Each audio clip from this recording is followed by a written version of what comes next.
les 4000 franco-israéliens qui sont partis pour une ratonnade à Gaza. Le mot est un petit peu fort, peut-être. Oui, mais je l'assume. Israël, de facto, de par son histoire, c'est un État exceptionnel. L'histoire tragique des Juifs, pas l'histoire tragique d'Israël. Israël n'existait pas au moment du Troisième Reich. Vous avez entièrement raison, effectivement, de noter Israël a cette été créé. C'est sur un point, sur cette question de la démocratie, parce que le fait de considérer Israël comme une démocratie explique beaucoup de choses sur une espèce de c'est quand même un fait, quand même. Non, ça n'est pas un fait. C'est un pays où il y a des élections libres, où il y a une opposition, il y a une alternance. Alors à ce moment-là, l'Afrique du Sud de l'apartheid était aussi une démocratie, parce qu'il y avait des élections, un gouvernement révocable. C'était une démocratie pour les Blancs, et c'était une dictature. Donc vous allez me dire qu'Israël n'est pas une démocratie? Non, je pense que c'est une démocratie, disons, extrêmement limitée. Quand on pratique la colonisation, l'apartheid, la détention arbitraire, et l'autodéfense, la torture, et la guerre dans les conditions que l'on sait,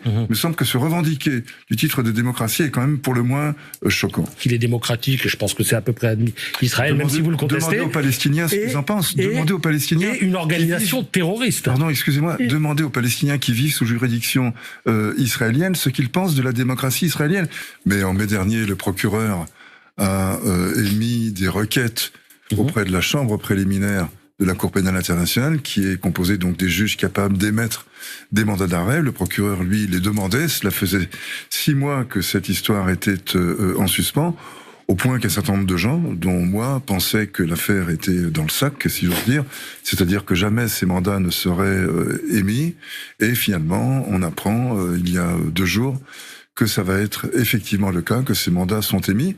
Les mandats contre donc les 2 dirigeants israéliens, Netanyahou et Gallant, mais peut-être aussi, et je serais d'ailleurs curieux de savoir ce que va en dire Maître Bourdon, mais la Cour a les moyens, a la possibilité juridique d'émettre des mandats secrets, de façon à protéger les témoins, à protéger le sérieux de l'investigation. Donc il se peut qu'il y ait beaucoup d'autres gens qui seraient admis. Et par exemple, pour ce qui nous concerne, nous, en tant que Français, les 4000 franco-israéliens qui sont partis pour une ratonnade à Gaza... Le mot est un petit peu fort, peut-être. Oui, mais je l'assume. D'accord, très bien.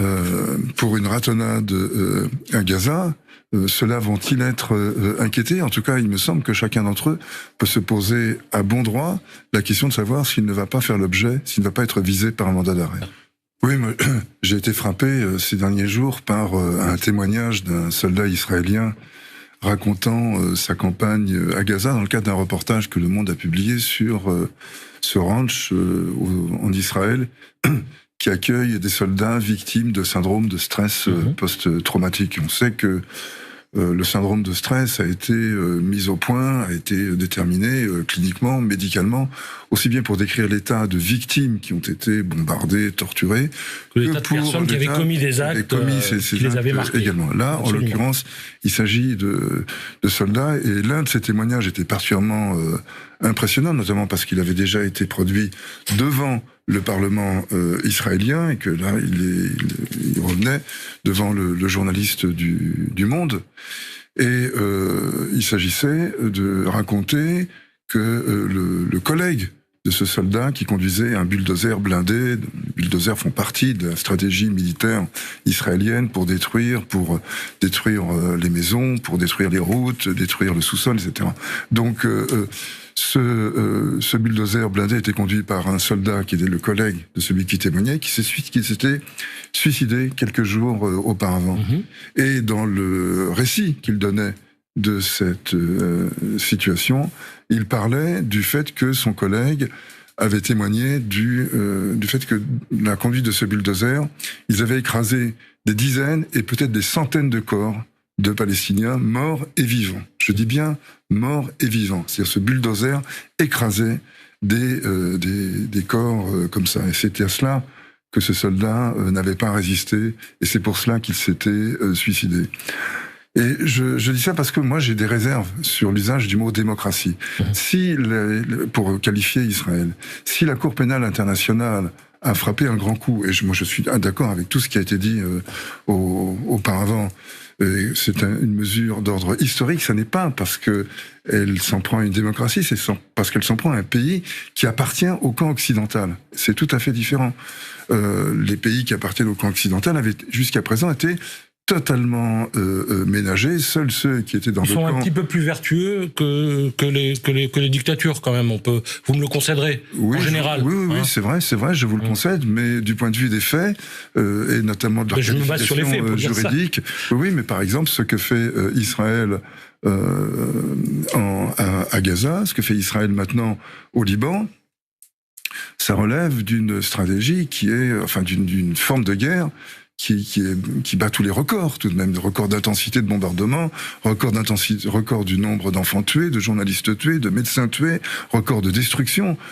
Donc on est quand même sur un autre registre. C'est pour ça que je préfère parler quand même du camp occidental. Je rappelle que Bush a envahi l'Irak, qu'il a commis donc un crime d'agression qui lui-même a été suivi d'un grand nombre de crimes commis sur le terrain, et que à peu près c'est l'impunité à peu près totale qui règne. Donc les démocraties. Mais je reviens sur Raqqa. Alors tout à l'heure, vous dites que il faut qu'il y ait un mandat contre la France. Mais bien sûr. Contre la France. Ce qui s'est passé à Raqqa, est-ce qu'il faudrait un mandat contre Emmanuel Macron, un mandat contre Biden je pose la question. Je ne sais pas quelles ont été concrètement les méthodes de guerre, mais ce que je pense, c'est qu'au moins une instruction, je ne veux pas donner de nom, moi je ne suis pas qualifié pour cela. Ce dont je suis absolument convaincu, en revanche, c'est que en effet, cette guerre antiterroriste a coûté beaucoup plus de vies que celle détruite par les terroristes eux-mêmes, qu'on n'a pas fait de quartier, qu'on a bombardé aveuglément, qu'on a détruit à peu près 80% de Raqqa, donc des méthodes de guerre qui s'apparentent en effet à ce que l'on a vu à Gaza. Donc ce ne serait que justice que la Cour pénale ouvre en effet mettre tout le monde en cabane là, sur ce qui s'est passé. Il va y avoir du monde.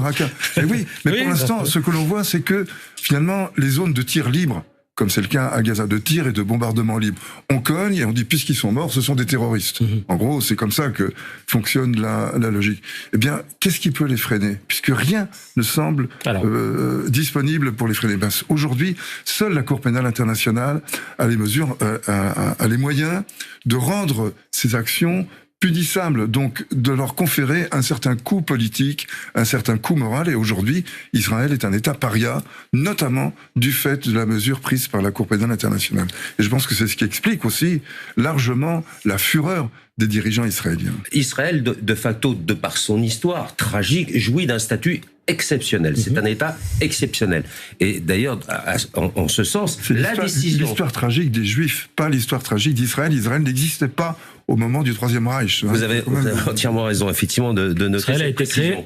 Quant à Paris, la France a l'obligation absolue d'arrêter Netanyahou s'il se trouve sur le territoire français. Ce qui est important de dire aujourd'hui, c'est que le passeport d'impunité, d'immunité accordé à Israël depuis sa naissance, en raison de la culpabilité occidentale, ce passeport aujourd'hui est déchiré.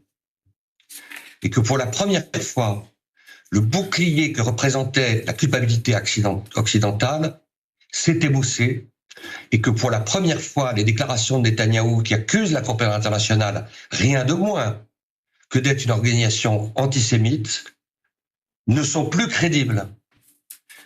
Et que tout le monde comprend que les mandats d'arrêt peuvent être peut-être le meilleur bouclier contre ce que fabriquent chaque jour les bombardements à Gaza, les crimes commis contre les prisonniers palestiniens, les tortures, les bombardements au Liban Sud, c'est-à-dire d'universaliser l'antisémitisme et d'être une fabrique de l'antisémitisme.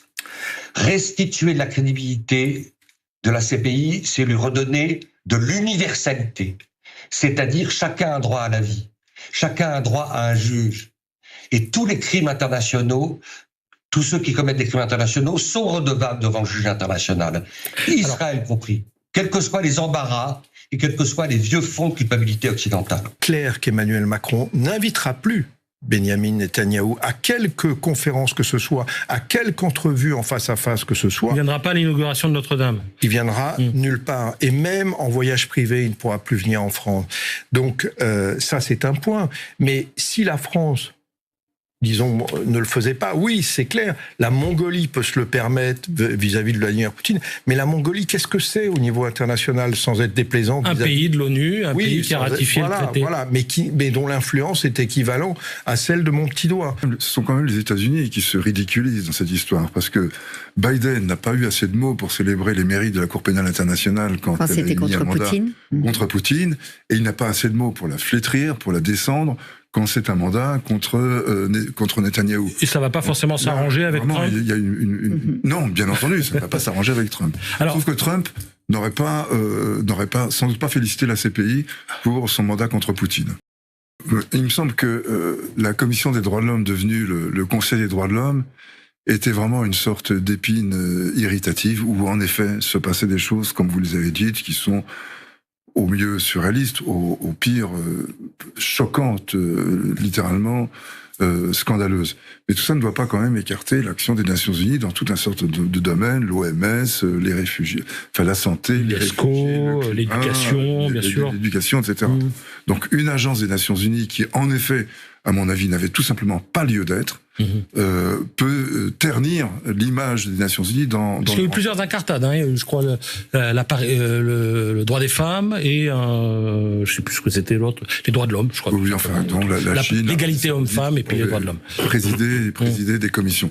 Enfin, ça n'est un petit appendice des Nations Unies dans un appareil qui est quand même très important et dont malgré tout on a besoin. Il me semble au contraire la décision de la Cour pénale internationale va rehausser le statut, le prestige des Nations Unies qui en ont bien besoin. Parce que ces derniers temps, en effet, leur absence, leur impuissance, leur recul sur... C'est la Cour pénale qui va tirer vers le haut les Nations Unies. Aujourd'hui, en tout cas, il me semble que c'est bien le cas. Et je voudrais quand même insister sur un point, sur cette question de la démocratie. Parce que le fait de considérer Israël comme une démocratie explique beaucoup de choses sur une espèce de c'est quand même un fait, quand même. Non, ça n'est pas un fait. C'est un pays où il y a des élections libres, où il y a une opposition, il y a une alternance. Alors à ce moment-là, l'Afrique du Sud de l'apartheid était aussi une démocratie, parce qu'il y avait des élections, un gouvernement révocable. C'était une démocratie pour les Blancs, et c'était une dictature. Donc vous allez me dire qu'Israël n'est pas une démocratie? Non, je pense que c'est une démocratie, disons, extrêmement limitée. Quand on pratique la colonisation, l'apartheid, la détention arbitraire, et l'autodéfense, la torture, et la guerre dans les conditions que l'on sait, il me semble que se revendiquer du titre de démocratie est quand même pour le moins choquant. Est-ce que vous avez le sentiment aussi qu'il n'y a pas un problème du côté de la CPI, pardonnez-moi d'insister, c'est mon rôle, lorsque la CPI met sur un plan d'égalité, pardon d'y revenir, un pays dont je pense qu'il est démocratique, et je pense que c'est à peu près admis, Israël, même si vous le contestez. Demandez aux Palestiniens ce qu'ils en pensent. Demandez aux Palestiniens. Et une organisation terroriste. Pardon, excusez-moi. Demandez aux Palestiniens qui vivent sous juridiction israélienne ce qu'ils pensent de la démocratie israélienne. Il y a beaucoup d'Arabes israéliens qui pensent qu'elle est effectivement, qu'elle fonctionne. Ah oui. Il y a 2 millions d'Arabes israéliens. Oui, il y a 2 millions d'Arabes israéliens. Demandez-leur. Regardez comment ils s'expriment. Il y a eu pas mal de reportages là-dessus. Je dis pas qu'ils pensent tous comme ça, mais... Non. Il y a 5 statuts de Palestiniens, 5 statuts juridiques de Palestiniens. Les Palestiniens de 48, disons que les Palestiniens à l'intérieur d'Israël, les Palestiniens de Jérusalem, et les Palestiniens de Cisjordanie, les Palestiniens de Gaza et les Palestiniens réfugiés. Je laisse de côté les réfugiés, ça n'est pas directement sous juridiction israélienne, bien qu'ils soient à l'origine quand même du statut de réfugiés. Mais 4 statuts juridiques différents, dont 2 qui sont à Gaza et en Cisjordanie des statuts juridiques nuls, c'est-à-dire ce sont des gens qui n'ont aucun droit et qui vivent à côté de gens qui les envahissent et qui ont tous les droits. Si vous appelez ça une démocratie, alors moi je ne sais plus quelle valeur attacher au mot. Il me semblait qu'il y avait des élections libres dans ce pays. Il y a des élections libres. Ça suffit pas pour déterminer qui est en Afrique du Sud. À ce moment-là, si, il y avait des élections qui étaient libres pour les Blancs en Afrique du Sud. Pour les Blancs, que pour les Blancs. Et il y avait aussi des députés noirs à l'Assemblée. Eh bien, l'Afrique du Sud n'était pas une démocratie, c'était un État raciste, comme l'est l'État israélien. Je vous laisse la pérennité de ce que vous venez de dire, et c'est bien que vous puissiez l'exprimer sur le plateau de France Info. Savoir que Benyamin Netanyahou se défend, que c'est Israël qui a été agressé, ça, c'est en effet une affirmation sans cesse répétée par les Israéliens et leurs supposés amis. Je dis leurs supposés parce que des gens qui aident un drogué à continuer à se droguer, c'est pas forcément le meilleur ami. Mais en tout cas, c'est comme ça que ça apparaît. La guerre n'a pas commencé le 7 octobre. Israël était en situation d'occupation. Gaza était un territoire occupé. Et la résistance à l'occupation C'est pas passé à Gaza le 7 octobre. est un droit... C'est passé sur le territoire israélien. Hein. D'accord, bien sûr, oui, parce que... Vous êtes ils d'accord sont pour allés- dire que c'est un pogrom? Non, je suis pas Ah non, d'accord pour dire que c'est un pogrom, bien que je l'ai dit au départ, sous le coup de l'émotion, Ah bah, car j'étais vous extrêmement retirez le terme. choqué. Oui, non, c'est un acte de terreur, c'est un acte terroriste, un crime contre l'humanité, ça ne fait absolument aucun doute. Donc ma condamnation est sans réserve, et simplement, c'est aussi à situer dans un contexte, le contexte d'un pays sûr. occupant qui a lui-même causé des milliers et des milliers de morts et de blessés dans les années qui ont précédé. Donc on ne peut pas imaginer que tout commence le 7 octobre avec une agression énigmatique, mystérieuse, sans aucune explication contre des gens qui n'avaient rien fait à ceux qui les ont attaqués. Ça, c'est la version israélienne officielle de la chose, car il y a aussi des versions israéliennes opposantes de la chose qui reconnaissent tout à fait ce que je viens de En dire. cela que je disais que ces voix peuvent s'exprimer et que c'est une démocratie plutôt moderne par rapport à l'Afrique du Sud. Vous y Tout à l'heure. revenez. Il y avait aussi des voix qui s'exprimaient contre l'apartheid. J'ai connu l'Afrique du Oui, Sud. mais elle finissait en prison. Non, pas du tout. Les voix Mais blanches... enfin, Mandela, il a fait 27 ans de tôle, quand même. hein. Mandela était noir, Oui. je vous le rappelle. Oui. Les voix blanches qui s'exprimaient contre l'apartheid n'étaient pas en prison. Elles étaient menacées, elles couraient des risques, et c'est bien la situation des Israéliens dissidents aujourd'hui qui critiquent leur gouvernement. Je vous rappelle que... Et elles ont fini par l'emporter en 92. Appeler à des sanctions, c'est-à-dire appeler à l'application du droit international contre Israël, c'est encourir une peine de prison si on écoute en tout cas l'actuel ministre de la Justice qui propose une loi permettant de punir soit de 10 ans, soit même de 20 ans de prison si cela arrive en situation de guerre, l'appel de citoyens israéliens à des sanctions contre le gouvernement israélien. Une belle démocratie. On évoquait tout à l'heure